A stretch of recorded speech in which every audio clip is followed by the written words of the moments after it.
Hello, this is Benjamin Fulford speaking on December 12th, 2025. I'm not going to sugarcoat this. We are in a fight for our lives. The Khazarian Mafia is now in a very desperate last minute struggle to make sure that we never ever escape the digital prison they're trying to build for us. Uh, right now, Israel is trying to get American politicians to make it mandatory for to have 5-year jail sentences for people who criticize Israel. At the same time, they are installing face recognition software everywhere with cameras, and they will be able to identify you real time and arrest you for things you say or do. And it's not about crime. In one example, in the UK, a woman was arrested by 11 people who came in and while she was having a bath because of some text message she sent. This is just a private text message. This is not even public. Uh, and the reason why they're trying to crack down so much is because they are fighting for their lives. They know that this giant scam that they call government is unraveling in real time. And this is what has been making us poor. I want to show you an example of how fake the government is. As I've written my reports with lots of evidence over the years, NASA stands for not a space agency. Now, in this clip, you can watch NASA astronaut Karen Nyborg explain how they fake uh, or show how they fake spaceflight. Take a look.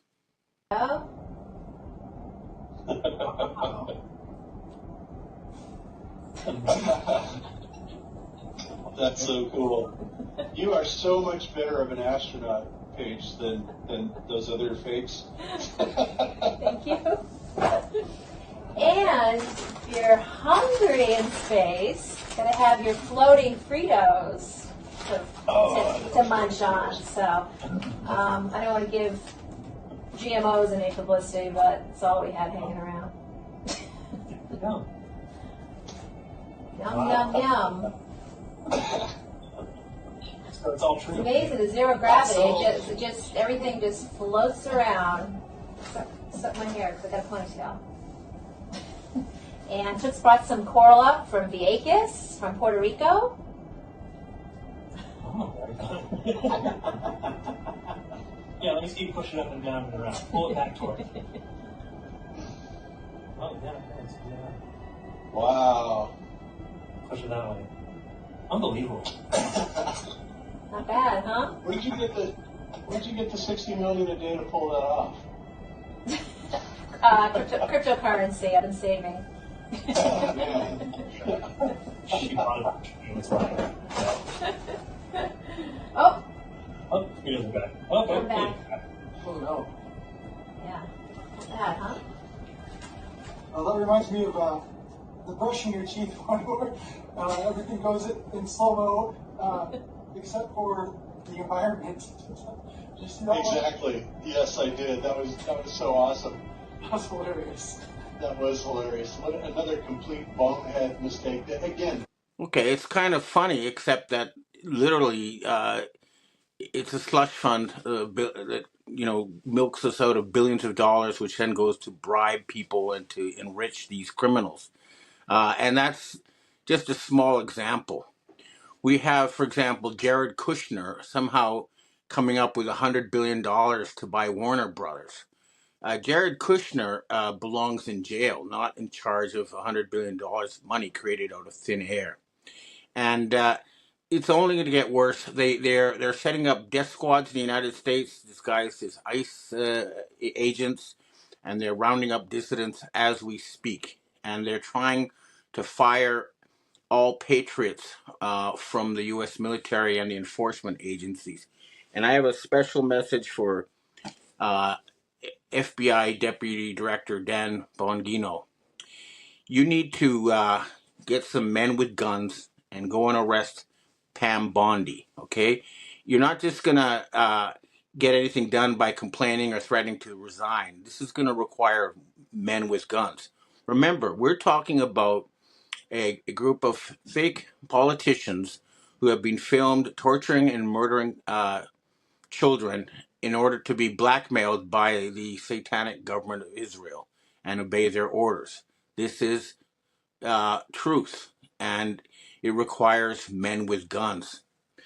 And we also need men with guns to go into the pharmaceutical companies and start arresting executives. Take a look at this clip about what they're putting in vaccines that they give to our children to understand why this is a life and death matter. They're trying to kill our children, and we need to arrest them. Watch this clip. Uh-oh, there's boiled pig skin again.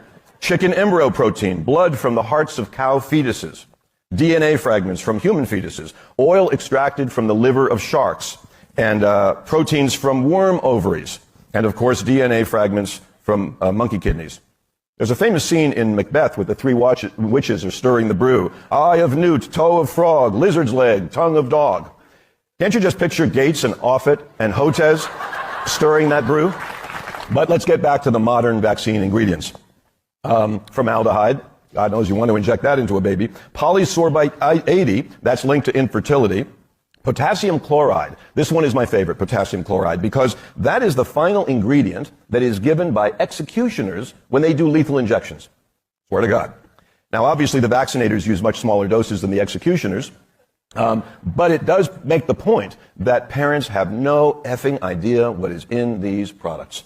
And another one is sodium borate. That's used in pesticides. It's not allowed in food, but apparently it's okay for babies. Triton X100, that's used in spermicides. And until very recently, ethyl mercury. Thank you, Bobby Kennedy Jr.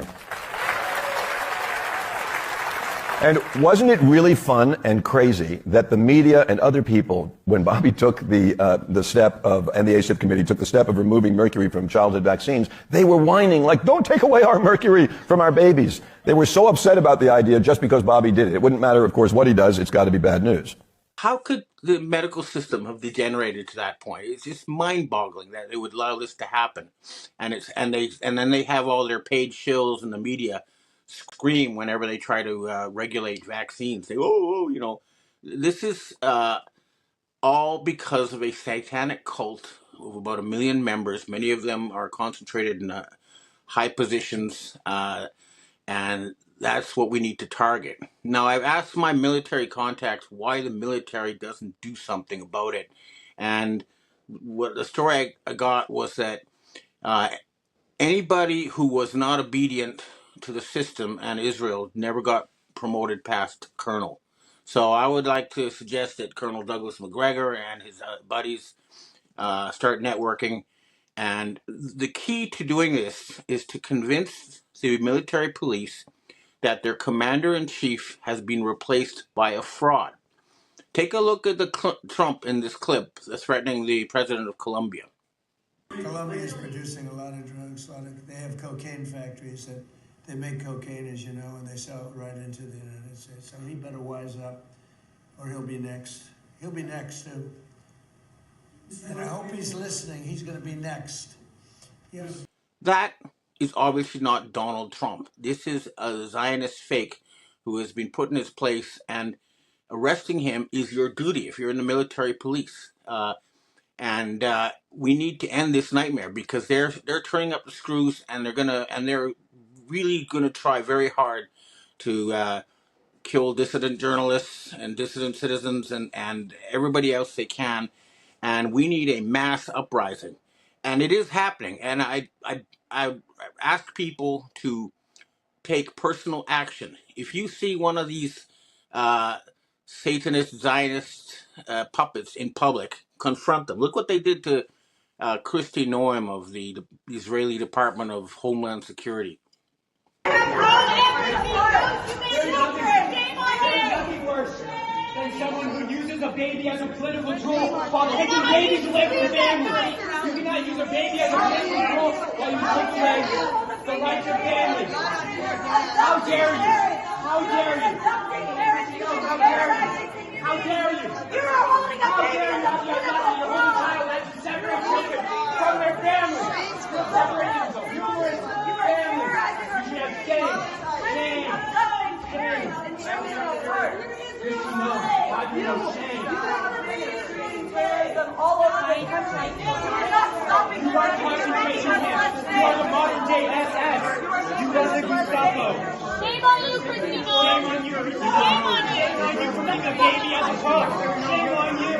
Shame on you for losing a baby as you separate families. Shame on you. Shame on I'm you. sleep at You night. can't use these babies as political toys. You can't use them as political toys. Okay, that's what should happen every time these people appear in public. Better still is if you can arrest them, you know, make a citizen's arrest, but that would require men with guns. Again, we need the agencies and the military to understand that the people at the top are criminals and they're trying to create a digital prison.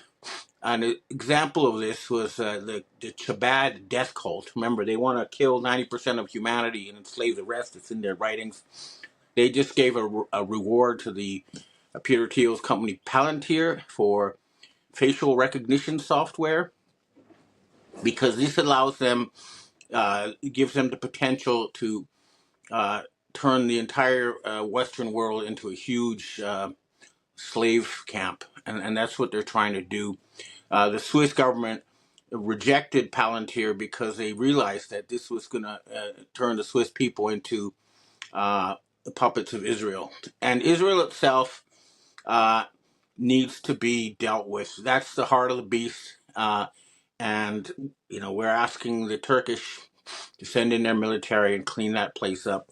Now, I'll give you a list of some names of people who, if we arrest them publicly, this nightmare should end. We've got Larry Fink, he should go. Jared Kushner, Ursula von der Leyen, Brigitte Macron, who my French intelligence sources tell me is actually Jean-Michel de Rothschild, Friedrich Merz of Germany, Keir Starmer in the UK, and, you know, the usual stuff. Of course, Benjamin Netanyahu has to be arrested. If we can get rid of these people, we can end this nightmare. And the other thing people do need to understand is no matter how grim the situation looks, this is confined to the West, and the West is headed for bankruptcy. There's no way they can avoid it. China just announced $1 trillion trade surplus. And that's based on real things. That's, you know, computers and televisions being put into boxes and shipped around the world. This is not hallucinatory numbers created on stock markets that don't actually have a basis in reality.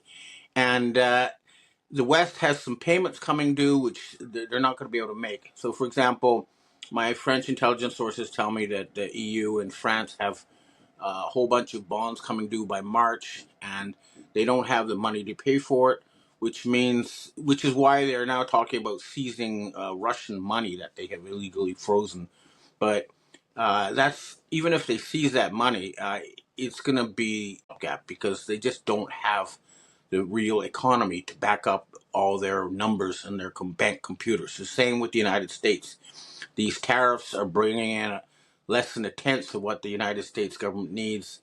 And I have asked the Chinese to please not finance this criminal circus anymore. We need to end this, and the West needs to start with a jubilee, cancel all the debt slavery, end it all, and then put really competent people in charge of economic planning and have them do it on behalf of the people and the elected representatives of the people. But in order to be able to have the elected representatives really represent the people, of course, we're going to need to take away control of the corporate media from these criminals so that people can get accurate information. At the same time, we have to ban corporate donations and, you know, money being used to control politicians. In other words, temporarily, we're going to need a military government to arrest all these blackmailed and bribed criminals, and then to restore freedom of the press before we can have real elections, and then we can have people who actually represent Americans, which is not what we have in politics now.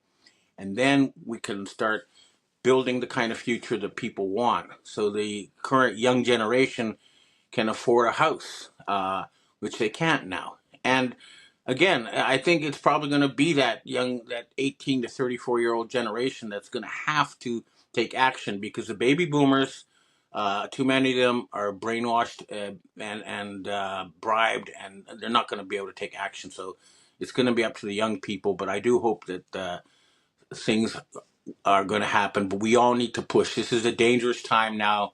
They are desperate, cornered animals, and they're trying everything they can to make sure that we never ever escape from the digital prison they're building. For example, the fake Trump is just saying states cannot regulate AI because they want to use these huge data centers and face recognition so they can put us under complete mental control before they themselves end up facing war crimes trials. And let's not sugarcoat it. They are mass murderers. They're pretending that they didn't kill 20 million people with vaccines. They did. They're trying to pretend that they didn't murder 2 million Ukrainian men with a fake mercenary company they called Russian, which wasn't. And this was to depopulate that country. This is a genocide. And of course, what's happening in Gaza. And then you have this reality TV guy, Pete Hegseth, pretending he's in charge of the military. He's not. He's not competent to be, and he needs to be arrested along with all the other people. So it's time to take action, folks. But even if you don't, I guarantee you this whole thing will implode. The rest of the world has already been liberated, and I don't see how they're going to be able to kick the can down the road much past maybe mid 2026 at the most. That's what the experts say, looking at the finances, and hopefully it'll all end sooner. But we need to take action. Okay, well that's what I have to say for myself today. Now I'd like to answer questions from readers and viewers. Hi, Ben. We have our first question for today. You said that the Macrons were in China. Why do you believe that they were not picked up then and there? What are your thoughts? Well, the Chinese actually obey international law, and they are formally the head of state of France and his wife, supposedly. So the Chinese respect international law, but at the same time, they made it clear they're not going to, provide these people with the money they came begging for, and that'll end it for that regime in France because they are bankrupt. They've lost the ability to steal resources from Africa, and without that, they're going to have to declare bankruptcy and then restructure everything. But what I'm hearing from my French sources is that there's going to be some kind of real regime change. It's not going to be peaceful, and it's going to be violent, and it's going to involve the military.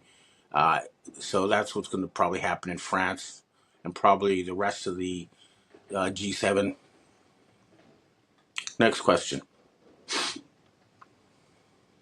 Evan, we haven't heard a whole lot about Palestine recently and the Israel invasion. Can you shed a little light about what is going on there right now?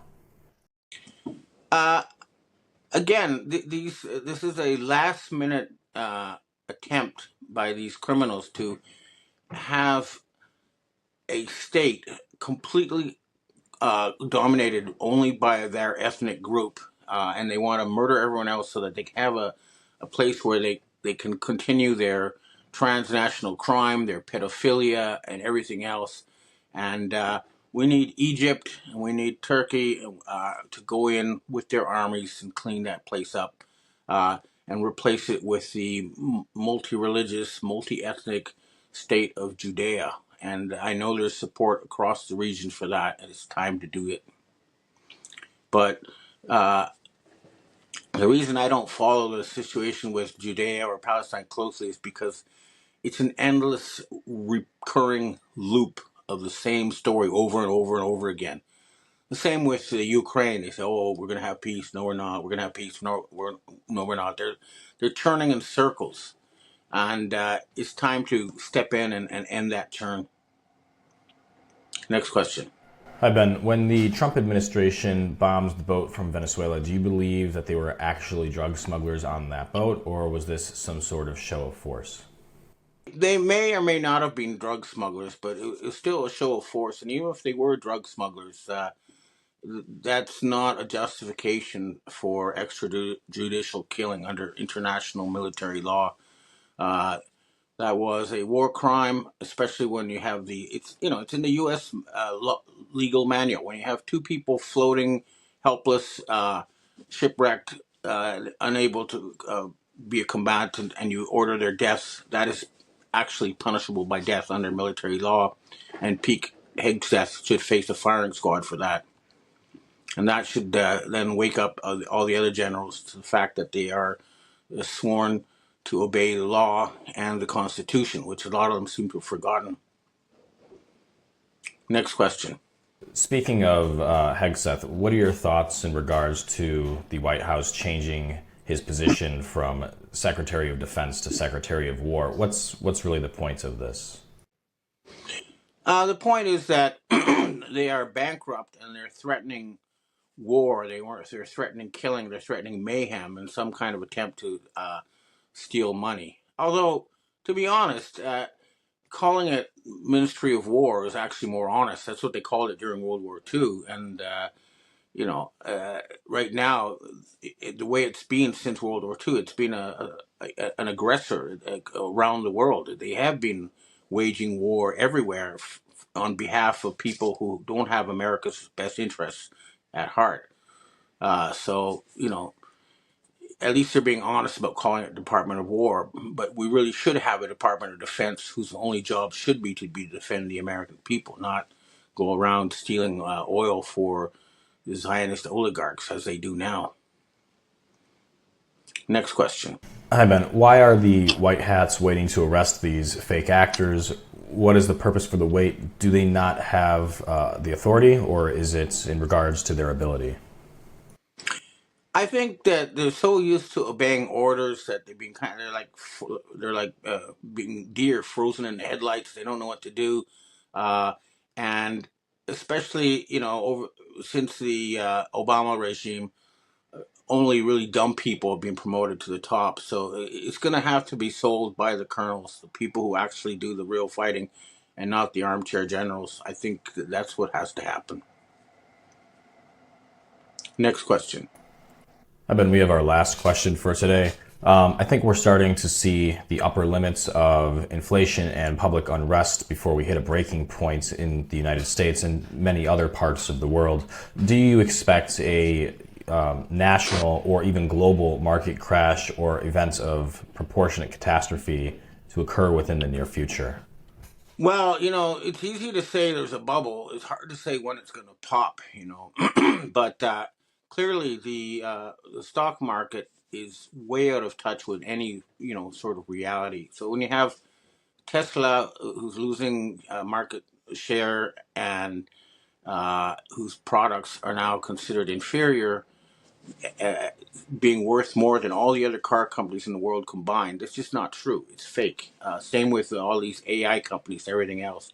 But the good thing is that the stock market isn't reality, okay? These are just numbers on computers. Even if it crashes and goes to zero, there will still be the same amount of houses, factories, farms, people, knowledge. And personally, I think they should just unplug all the financial system computers and we need to reboot. And start with the elimination of all debt to end debt slavery, and then get people back to work, working on behalf of the United States and the world and the people, and not on behalf of satanic pedophiles, which is the case now. So I think there should be a controlled implosion of the stock market, and then it needs to be restored to its traditional function of actually assigning value based on traditional metrics. It's no longer the case. Now it's just people with money printing machines using the stock market to launder money to their friends. And that's why the United States real economy is losing to China big time. And if we don't improve our systems of economic governance, we are all going to be working for the Chinese. It's already happening. And it's going to get worse unless we start fixing the real economy and getting out of this virtual fake financialized economy. It's just it's broken. Okay, as an example, you have to have a 50-year mortgage to buy a house, and you spend the first 25 years just paying interest, and you end up paying $1.4 million for a $400,000 house. That house should only cost $10,000, and some kid in his 20s should be able to afford it. That's the sort of system we need. Okay, well, that's what I have to say for myself today, and I hope to see you again next week.